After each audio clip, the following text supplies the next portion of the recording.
You're listening to Is It Love Giorgio by Dark Divine Stories. This story is purely fan fiction. Giorgio does not have a story within the Is It Love universe. Read the description for more information on this chapter. Chapter 1.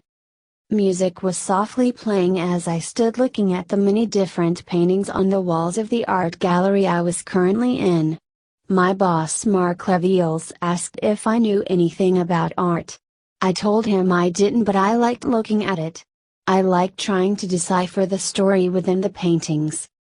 Here you are, Mr. Leviels offered me a glass of wine. Thank you, sir. I take the glass and take a sip. You are free to call me Mark outside the office, Miss Black. Well, if that's the case, you'll have to call me Vanessa instead of Miss Black. It puts us on equal footing. I'm okay with that, Vanessa. I can't help but smile at his effort. So what do you think of this one, I ask. It's beautiful, an excellent use of colors. What do you see when you look deeper? The people and the setting of the painting tell a story. I see a sad story. She is holding out her arms and this man has his back to her. He just broke her heart. The background shows the environment according to her. It's dark and rainy. I see it now. Mark leans a little closer. However, maybe he is the one who lost her and this is how he sees her without him. Sad and upset at their last love because he can't think of anything else but her. I take another look at the painting. I can see that as well. Maybe it's how they see each other. He is expressionless. She sees him as unfeeling and uncaring and he sees her lost without him. I thought you said you didn't know much about art. I don't, but I love the stories each piece can tell. In some of these paintings you can feel the emotion behind the painting and sometimes how the artist feels as if they don't paint it they'll never get rid of the feeling. We move on to the next one. Can I ask you something? Mark turns to me. Go ahead. Out of everyone in the office, why did you choose me to come here with you? Your work is excellent. Also, Mr. Ortega said you are good at reading in between the lines. I'm sure there are more people who are far more qualified than I am. You give yourself too little credit. If you could see what others see in you, I think you would feel a lot more confident in your abilities. In that last painting you saw a tragic love story that ended with two people seeing what they truly thought of the other and a man who broke the heart of a girl and walked away. I'm sure if you looked at it long enough you would find another story within it. I'm a writer, it's second nature to do that. You're giving yourself too little credit again. I'm sorry, I'll try to do better, I promise. Good. We go from painting to painting on the first floor. Mark gets a call and walks away to take it. I look around the lower floor of the gallery. People are looking at the artwork or talking to each other, they are all dressed elegantly. I see expensive jewelry and clothes all over the room. I feel out of place now. I came from nothing and seeing people like this hits me like a ton of bricks. They don't come to see the artwork for what it is, they come to spend large amounts of money or look for someone rich to take care of them. This place is a big lie and the only truth is what hangs on the walls, even if it is supposed to trick those who look at it.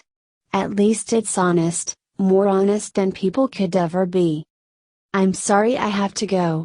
I have a family emergency. I'm really sorry. It's okay. Emergencies can come at any time and place. I can drop you off at home if you like. That's okay, I'm going to stay here and look at the artwork on the upper floors. Are you sure? I'm sure, don't worry, I'll be fine. If it helps, I'll let you know when I get home.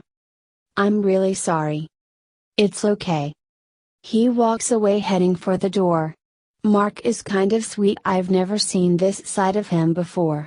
It's a nice change from what I've seen of him at the office. I walk over to the food. It's all really fancy. I've never seen most of this food before. It looks like rich people food. Most of it is raw fish. I hate fish when it's cooked. I like it even less when it's uncooked. I finally see something I know and I grab a plate and place a few items on it. I look around the room again and see Mr. Carter with a girl on his arm. Of all the places I could run into him, I never imagined I would see him outside of the office. The woman on his arm is really pretty and she has red hair. I can't see her face. I give my used plate to a passing waiter and grab another glass of wine and hurry up to the second floor. For a moment I think I hear someone calling my name, but I'm in too much of a hurry to get away from my boss. I came here with Mark and even though he left, I don't want anyone to take it the wrong way. I look around at the lower floor really quick. I see the redhead Mr. Carter was with, but not him. I'm sure he has other things to do other than talk to his lower level employees. I've seen Mr. Carter at Carter Corporation on occasion. I've even spoke to him. I doubt he even remembers my name.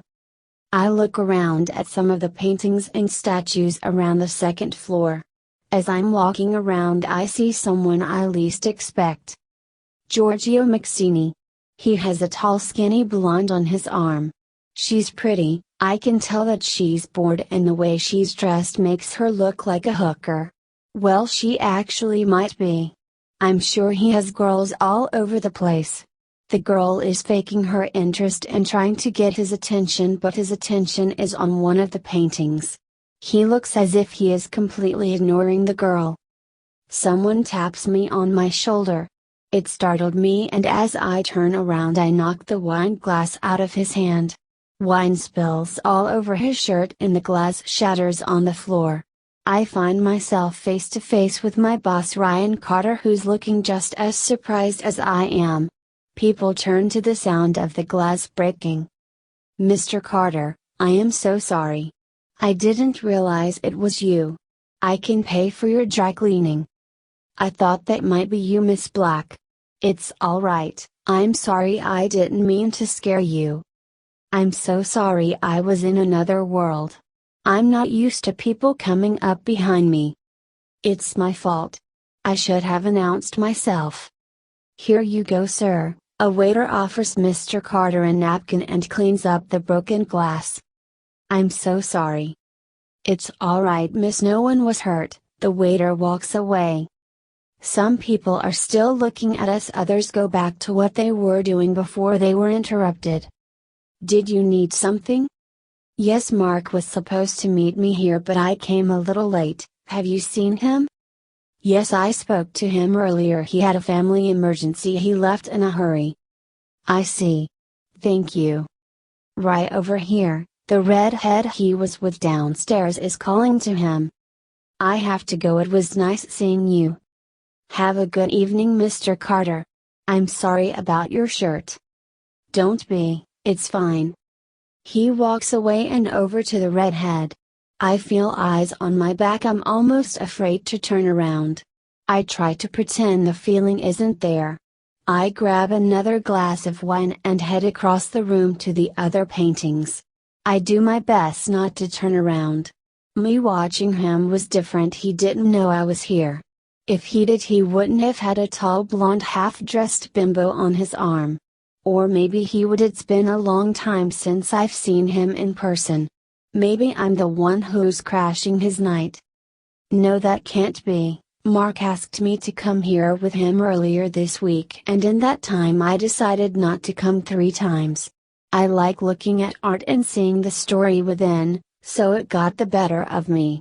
Maybe I should have left when Mark did. If I had, I wouldn't be alone right now. I should go now before he finds a way to corner me alone someplace. Hopefully he will go back to his date and leave me alone. I turn to leave. It was a mistake, I should have backed away. Giorgio is looking right at me.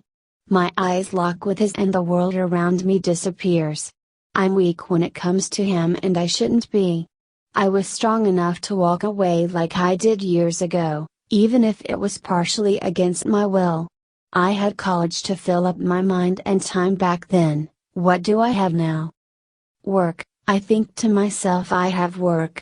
Start thinking about work and break his spell. Walk away now, and if you can't, run. Yes, run far away where no one can ever find you ever again. I was so busy fighting with myself I didn't notice that Giorgio began walking towards me. I managed to break away from his eyes and I head for the stairs. Maybe if I find a place to hide for a while he'll go away. I head up the stairs to the third floor. It's closed off by rope but I step over it. That's strange, the third floor being blocked off. The person in charge said all 4 floors were open tonight. Maybe someone spilled something. I run across the floor to go back down to the second floor. But there are people blocking it off with ropes. Fuck. Maybe the 4th floor can hide me. I turn around. I run right into Giorgio. He grabs my arms and pulls me close to him. He had his men block off the stairs knowing I would either try to hide or run away. Giorgio, I try to pull away but his grip is tight, but it doesn't hurt, but he knows how to keep someone in their place with or without hurting them. Hello doll, I missed you. He has a smirk on his face. I think your bimbo might be lonely, you should go back to her. She's unimportant, I needed someone to stand at my side tonight. It's a shame, she's incredibly annoying. Let go of me. No, we need to talk. I have nothing to say to you. So let me go, please. He guides me towards the wall and cages me against it. Vanessa, listen to me. We were done a long time ago. Move on, Giorgio, let me go. I can't do that. I'm not done with you. I could tell by the look on your face you still want me. I don't, you caught me off guard is all. I walked away from you a long time ago. Yeah, you walked away for no reason and you refused to tell me why. I know our relationship got off to a rocky start, but I never hurt you, did I? I took care of you and did my best to fulfill your every need and desire. I was your prisoner, I had no choice. What's your excuse for being with me after your brother paid his debt the 2 years you stayed with me? It wasn't real. I was afraid you would change your mind. It was real. You can tell yourself it wasn't all you like. He starts rubbing his hands up and down my arms. I get a chill, but it's not a bad feeling. My body is going to betray me. My head is starting to fail me as well. I'm a horrible liar and he knows I'm lying. He always knows when I'm lying, just like he knows what I want without me even saying a word. Please stop. He leans closer to me and whispers in my ear. No. I can tell you want me right here right now. Prove me wrong and I'll let you go. He lightly kisses my ear and slowly makes his way to my lips and lightly kisses the corner of my mouth. He can be rough when he wants to be. But he delights in torturing people in any way he can. He knows how to bait me into giving in to him. And right now he knows he's testing my willpower, something that's about to break. Stop, I can barely whisper the words. He kisses me fully, plunging his tongue into my mouth and presses his body against mine. I have nowhere to go. My willpower snaps into pieces and I kiss him back right away, wrapping my arms around his neck, pulling him closer to me. He grabs my dress and pulls it up to my thigh and pulls my leg up and wraps it around his waist. He does the same with my other leg. My shoes fall to the floor along with my purse. He pulls away from my mouth and starts kissing down my neck. He pulls me away from the wall long enough to pull the zipper to my dress down. My dress falls down over my shoulders. I'm bare-chested against the wall now. This dress has a bra built right in, so I didn't need to wear one. He licks my nipple and then sucks it into his mouth. I let out a gasp. It's been so long since I've been with anybody and none of them even came close to making me feel the way he does. It feels like I'm feeling it for the first time. He switches. I'm almost afraid to let go of him. His body is the only thing keeping me against the wall. I need to stop him right now. I need to get away before this goes any further. But in reality I don't want him to stop. I don't care that someone can walk up here at any time and see us. I can't, I finally manage to say between heavy breaths. You can, I'm going to take you right here and now. Don't ever forget that you belong to me no matter where you are or who you are with. You are mine. He claims my lips again. One of his hands goes in between my legs. I moan but his mouth blocks it. His fingers move my underwear aside. His fingers feel amazing and he hasn't even put them inside of me yet. My body shudders with excitement at the thought. I have some serious mental problems. He is a mafia boss, he owns half of this city, he's a bad person who does bad things, but right now it feels too good and I don't want him to stop. A loud crash brings me back to reality. Why is the upper floors blocked off? Everything is supposed to be open tonight. Reality sets in. Giorgio sets me down and helps me cover myself and zips my dress. I really need to get out of here before he figures out a way to do a repeat of what just happened where we won't be interrupted. I grab my shoes and my purse and head for the stairs. Vanessa, wait. I don't stop. I'm in such a hurry I almost run into some waiters as I hurry towards the door. If I don't get away now I won't have the strength to continue to deny myself what I really want. Taxi. I raise my hand to call a taxi but it drives right by. Taxi. Come on you stupid drivers, can't you see I'm trying to run away here? Vanessa, his voice makes me shiver. I ignore him as if he's not there. Well, I try to anyway. My body is starting to betray me again. I really need to get out of here, right now before I give in to him completely. That would be really bad. If someone hadn't tried to come up the stairs and made a loud noise I would have let him do whatever he wanted to me. And knowing me I would have enjoyed every minute of it. Vanessa, wait. I step out into the street to stop the taxi about to drive by. I get into the car as quickly as I can and close the door. It takes all of my willpower not to look at him as the taxi drives right by him. I do catch him in the rearview mirror. He seems to be picking up something. The driver of the taxi isn't happy about the way I stopped him. He glares at me the entire time I'm in the car. When he stops outside of my building he glares at me when he sees I'm only paying for the ride. I head up to my apartment. I go to grab my keys but my keys aren't clipped to the strap and tucked inside my purse like they normally are. I dig through my purse for my keys. The hallway is dark and it makes it more difficult to see. I find my phone and light up my purse for a better look. They aren't in my purse. No, that can't be. They have to be in here somewhere. I then remember that Giorgio was picking up something as the taxi drove away. Fuck. I look through my phone for Luca's number. He has a spare key to my apartment. All it does is ring. He's probably out and won't check his phone until tomorrow. I could call Matt or Lisa but neither of them have a spare key to my apartment. Maybe I could stay with one of them tonight until I get a hold of Luca. No, that won't work. Lisa had a date and Matt cancelled his plans to come with me tonight to deal with his brother. I really wish Matt had come with me now. I hear the downstairs door open and someone walk up the stair. I'm sure my keys are in here somewhere. They have to be. I'm ready to dump my purse out at this point. I hear a jingle behind me. My body betrays me yet again and my mind is slowly catching up with it. I don't need to turn around to know who is standing behind me. I close my eyes and try counting to 10. I don't think it's going to work but I have to at least try. If I don't I'll drive myself insane with desire for him, desire for something I was never able to get over. Vanessa.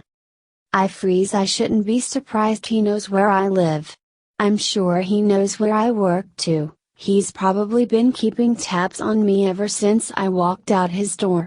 On that day I did and said what would get most people killed and he's killed for far less than being disrespected. I turn around and he's playing with my keys. I need to get a grip on myself. Really, stealing my keys? Are you that desperate, Giorgio? I try to take them back but he pulls his hand away and walks closer to me. Don't be rude, doll. I allowed your disrespect before but not anymore. As I've told you tonight. You still belong to me. I haven't belonged to you in a long time. Giorgio grabs my chin and makes me look at him. It's a little rough but it's nothing I haven't felt from him before. I've been on the receiving end of his bad temper and mood on more than one occasion. I've seen the barrel of his gun pointed directly at my head as well as my brother's. When you owe him something you better believe he's going to get, and if he doesn't, well, 90% of the time you can bet your ass you'll end up in the ground. He rarely gives second chances and never gives a third. You pay what is owed or you die, that's how it works. As I look into his eyes now I can see anger. He's probably pissed off at the way I took off before. It would be beyond stupid to try that again. Besides, he probably has men waiting outside to stop me from going anywhere. I'm sure one of those men is Caius. Unlike some of the other men, he's not afraid to put his hands on me to keep me in place. A long time ago Giorgio declared no one was allowed to touch me, and I used that to my advantage, and when Caius got his hands on me he didn't let go until he had dragged me back to Giorgio. Giorgio reaches around me and unlocks my door with his other hand.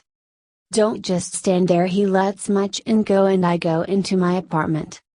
He follows me inside, closing and locking the door behind him. Do you want a drink? I go to my cabinet and take out 2 wine glasses. I take it you don't have whiskey. No, I have wine or vodka. Wine. He watches me as I pour 2 glasses of wine. So, what do you want? I want to finish what we started earlier.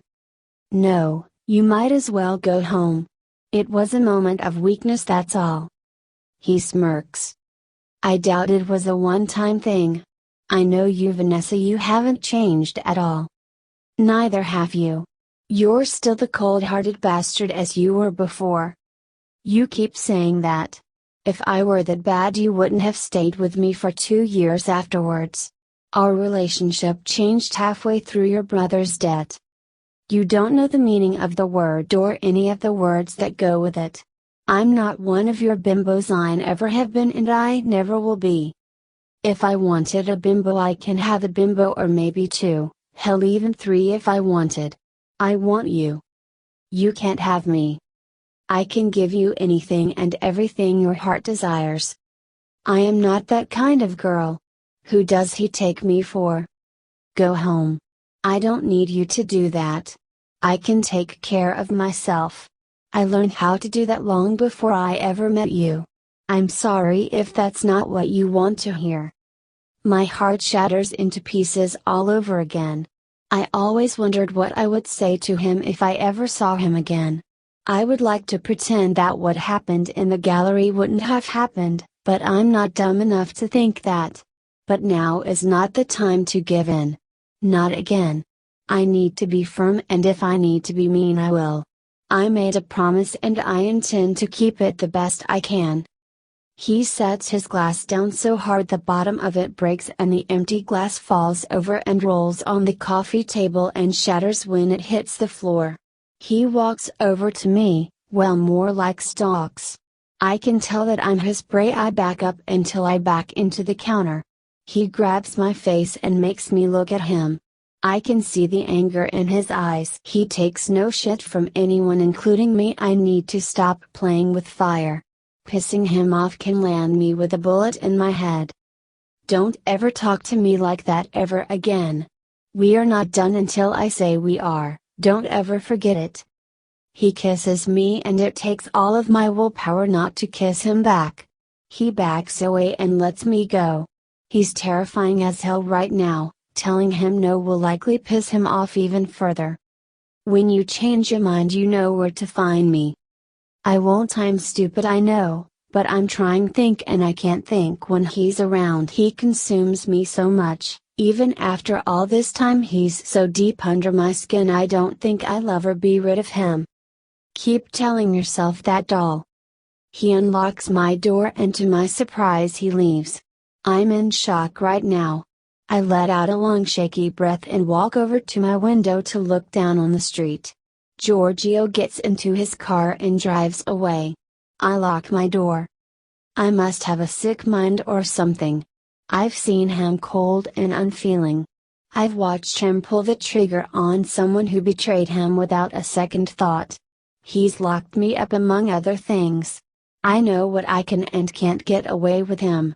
Luca owed him a lot of money and he took me as part of the payment when I made the offer. I'm sure he would have killed both me and Luca if I hadn't.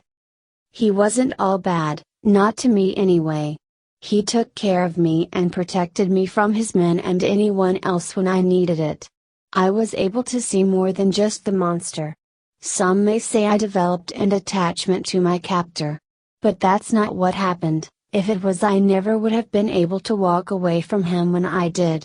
He's only a few years older than me, and if you don't know what he does for a living, all you see is a smoking hot successful man.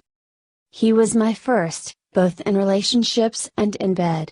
He showed me a side of him he never allowed anyone else to see, or maybe he just wanted me for something else. It shattered my heart when I walked away. I didn't want to, but I didn't have a choice, and even after all this time apart and all the hard work I've put into trying to forget him, I can't. Tonight only proved one thing and one thing only: I still love him. Maybe it was because he was the first person I ever really loved, or if it's something else. Maybe I'm just sick and twisted as he can be from time to time. I close my eyes and let out a long deep breath. I'm glad it's Saturday and I have a full day to get this evening out of my head. I clean up the broken glass and wash my glass, and then I head to the bathroom. I need a long, long bath too in order to unwind from tonight's events. Forget everything that's happened. If I dwell on it, I'll never get another moment's peace, and that will make my job even more difficult. End of chapter. Thank you so much for listening to this chapter of Is It Love? Giorgio. If you liked this chapter, please leave a like. If you thought this chapter was interesting, please leave a comment. I would love to hear your thoughts on this and other stories.